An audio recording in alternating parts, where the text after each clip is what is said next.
Hi guys, welcome back to the home and homestead. Today we will be doing part 3 of a multi-part series.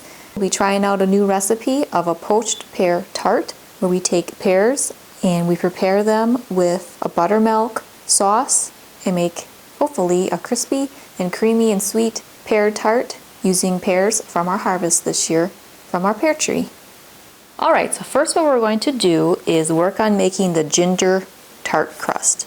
So in the food processor we have 1 3/4 cup of flour, 1/3 cup of sugar, 1½ teaspoons of ground ginger, and 1/2 teaspoon of salt. So we'll turn this on. We'll just pulse it a few times just to combine the dry ingredients. Now to that we will add 1/2 cup of cold butter cubed. So 1/2 cup of butter is 1 stick of butter. Let's open the top. We'll add the butter.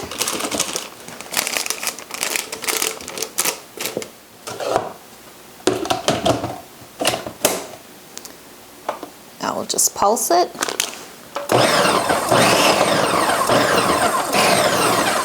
What we're looking for is little pieces of butter in there. And then to this we will add 1 lightly beaten egg.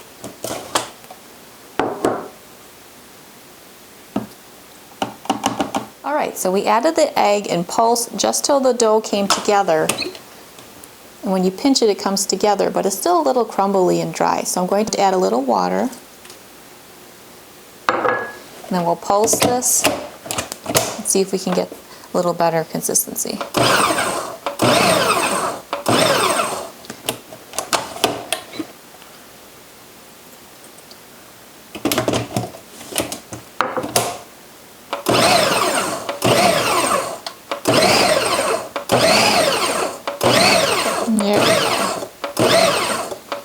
That's looking better. So if you notice, the dough kind of pulled away from the side of the food processor, and it's moist but it's not sticky. So now we'll turn this out onto the counter and we'll form this into a disc shape. Alright, so we have the dough turned out onto this little silicone mat here. It's a little more moist than Play-Doh, I guess, if I were to try to describe how this dough feels. So I'm just going to form it into a disc. Then we'll place it on some cling wrap.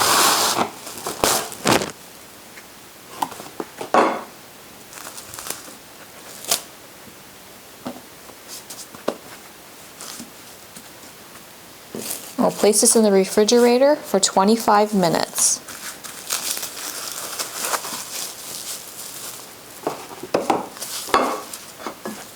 And now let's work on making those poached pears. Okay, so for the poached pears, what we're going to do is add about 2 cups of white wine. So you can add Sauvignon Blanc or Pinot Grigio or whatever you might have on hand. If you don't drink or don't have any wine, you can use apple juice as a substitute. Next we'll add 2 cups of sugar. We'll mix that together.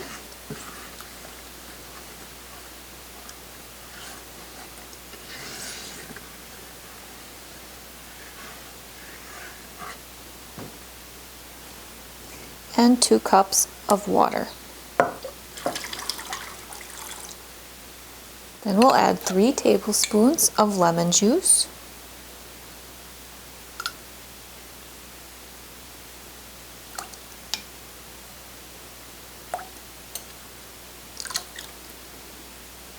Two cinnamon sticks and 6 whole cloves.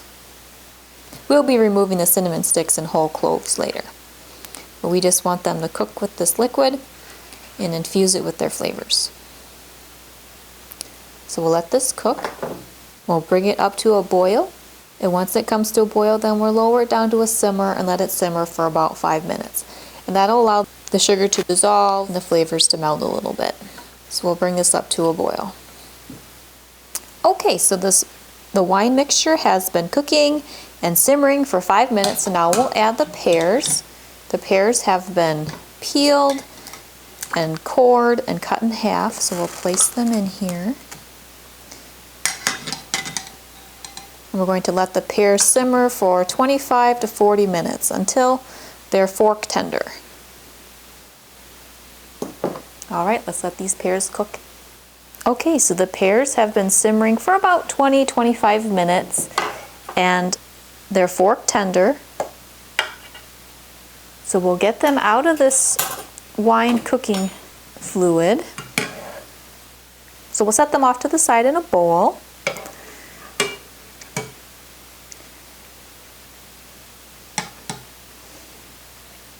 Now we're going to take the cinnamon sticks and the 6 whole cloves out of that mixture.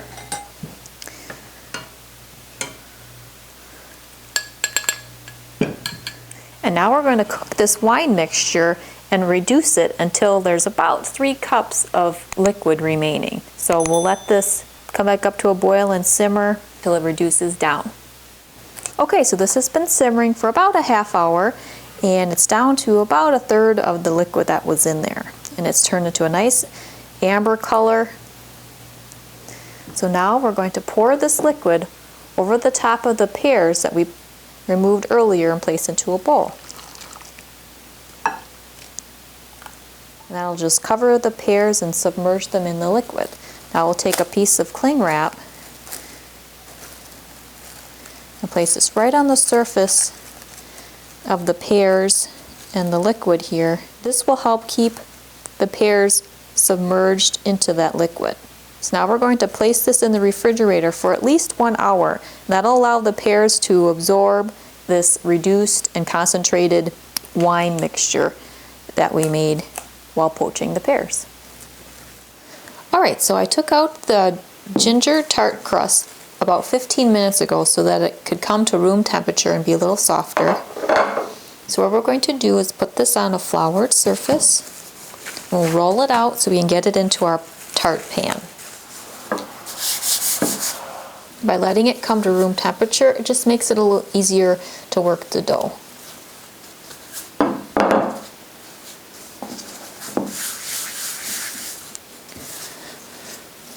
So we're going to roll it out to about an 1/8 inch thickness.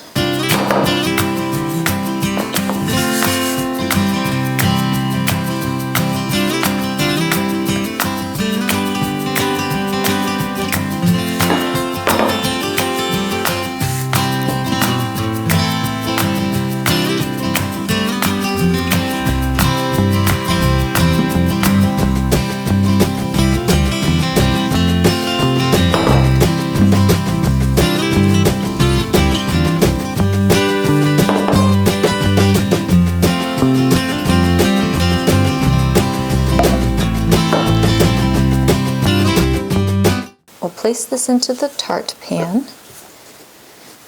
Just kind of press it down and up against the edges.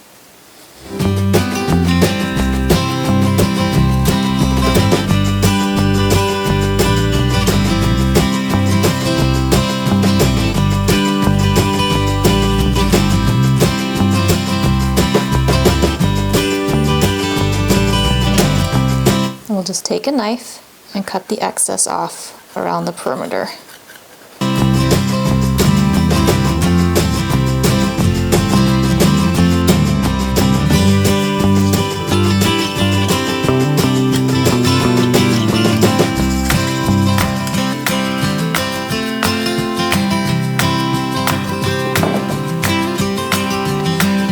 Now you could make little tartlets with this extra dough here. Just roll them out and make small little circles and put them in a muffin tin and fill them with whatever fruit or filling you'd want. I may do that later, so I'll just put this off to the side for now. So now we're going to cover this. We're going to freeze this for 15 minutes because this tart crust needs to be par baked in the oven, meaning it's going to be baked before we fill it and then it's going to be cooked again. So let me get some some more cling wrap on this crust, and I'll put this in the freezer for 15 minutes. In the meantime, I will preheat the oven to 350 degrees. Alright, so the tart crust has been in the freezer for 15 minutes. The oven is preheated to 350 degrees. So we will remove the plastic wrap and we'll cover the crust with parchment paper. And then we're going to add some pie weights. I can link these in the description box below. These are basically little ceramic or porcelain-like balls, and they're able to be easily cleaned and reused. But if you have it on parchment, then you can keep them clean and just once cooled, put them back in their storage container. And that just helps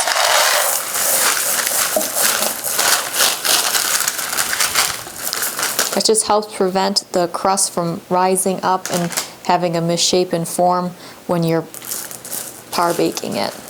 You can also use dried beans, but if you do a fair bit of baking, these might be something you want to add to your kitchen. So we'll put this in the oven, 350 degrees, for 15 to 20 minutes, just until the crust starts to become golden brown. And then we will remove the parchment and the pie weights. We'll put the crust back in for 5 minutes until it sets and it dries a bit. So 15-20 minutes we'll put this in to start. Alright, so the tart crust baked for 20 minutes with the parchment paper and the pie weights on. Then I removed those and baked it for an additional 5 minutes. And what that did was, when I took the parchment paper off, the outside was starting to be a little bit golden, but the center you could see was dark. It was a darker tan color, like it wasn't really cooked through. Then an extra 5 minutes gave the bottom of this tart bottom a chance to cook. So now this needs to completely cool, and then we'll work on the filling, which will be a buttermilk cream with pears. So we'll let this cool and move on to the filling. Alright, so for the buttermilk filling that we're going to be having for this poached pear tart, first we're going to add a half a cup of sugar, 2 tablespoons of flour, and a 1/4 teaspoon of salt. I mixed those ingredients together in this bowl. To that, we are going to add 2/3 cup of whole buttermilk and a 1/3 cup of heavy whipping cream, 1 large egg plus 1 yolk, and a 1/4 cup of melted butter that's cooled. So it's closer to room temperature now. And last but not least, 2 teaspoons of vanilla bean paste. If you don't have vanilla bean paste, you can just use vanilla. The vanilla bean paste just has a more concentrated flavor, and then you'll get those little dark specks. Alright, so now we're going to whisk this on medium until all of these ingredients are well combined.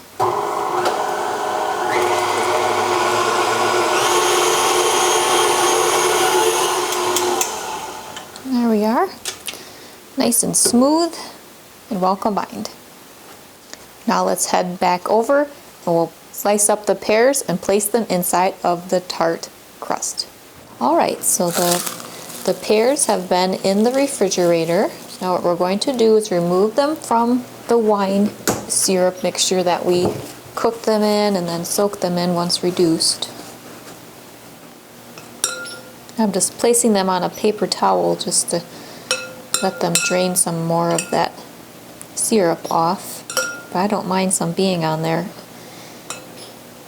It's very flavorful. Okay, so now we're going to slice these pears.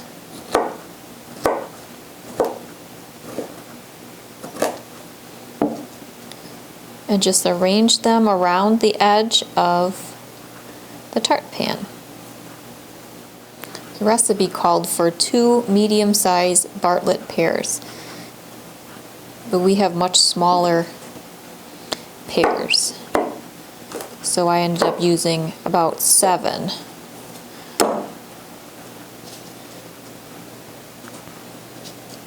So we'll see how this fills in the outside of the tart crust.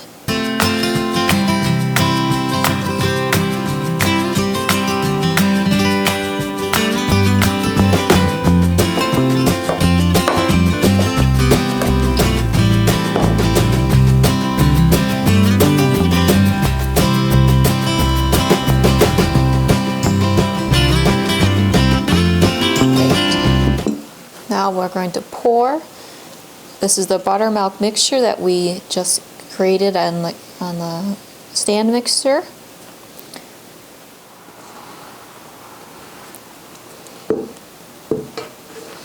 Just give it a little jiggle to try to level out that liquid and so that it goes in between all the pears that we put there.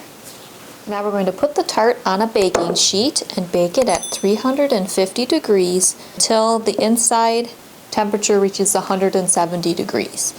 So I'll put this in starting at 25 minutes and then I'll check the temperature. I'm also going to put in with the tart some sliced almonds. Just a couple handfuls. I'm just going to toast them a few minutes in the oven and then take them out once they're ready, and then I'll use these for garnishing the tart. So let's get these in the oven. Alright, so the tart is finished. It took 35 minutes to reach the internal temperature of 170 to 175 degrees. And the tart will need to sit on this cooling rack now and cool completely. And it does have a very slight jiggle. That's why we're going to let it cool completely so that the filling can firm up and set. We also have our toasted sliced almonds. Those took about 5 minutes to toast up, and we will garnish the tart with that. And I will just tell you that this tart smells absolutely heavenly, and I cannot wait to try it. So we'll have to let this cool completely, then we'll come back and give it a taste. Alright guys, the wait is over. It's finally cooled. So let's cut a piece here.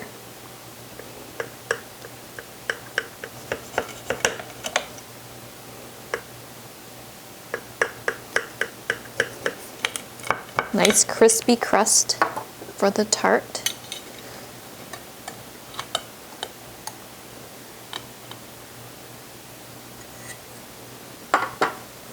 Get a close up here. So you can see the nice custardy filling here and the nice big pieces of pear and the crispy toasted almonds on top. And the tart crust is nice and golden brown.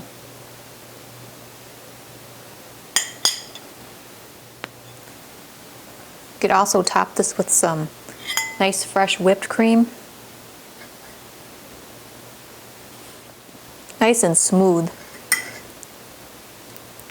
Try some with some pear in it. It's very rich and decadent and nice and creamy. This would be something if you want to bake something for a special occasion. This might be a very good option. The crust is nice, has a slight gingery flavor to it, so it's not just your standard tart crust, but it is a little bit of a labor of love. This has multiple steps to it. I tried to break it down and make it a little more streamlined and easy, but doing that little extra effort and poaching the pears and making a nice flavorful tart crust, this is a nice treat to have once in a while.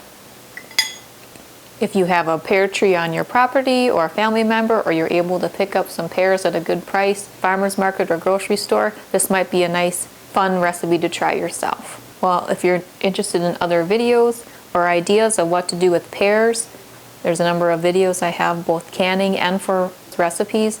Also, if you haven't checked it out already, I have a video on zucchini apple pie. So it's a mock apple pie using zucchini instead of apples, and it is absolutely delicious. You would not be able to know that it is not apples. So if you have a lot of zucchini in your garden, you can check out my series on what to do with all that zucchini. So keep watching and see what else we can do with our zucchini. Well, I hope you're having a wonderful day today and that you enjoyed our time together in the kitchen. If you're new to the channel, please consider subscribing. If you enjoyed the video, please give it a thumbs up. See you next time. Take care.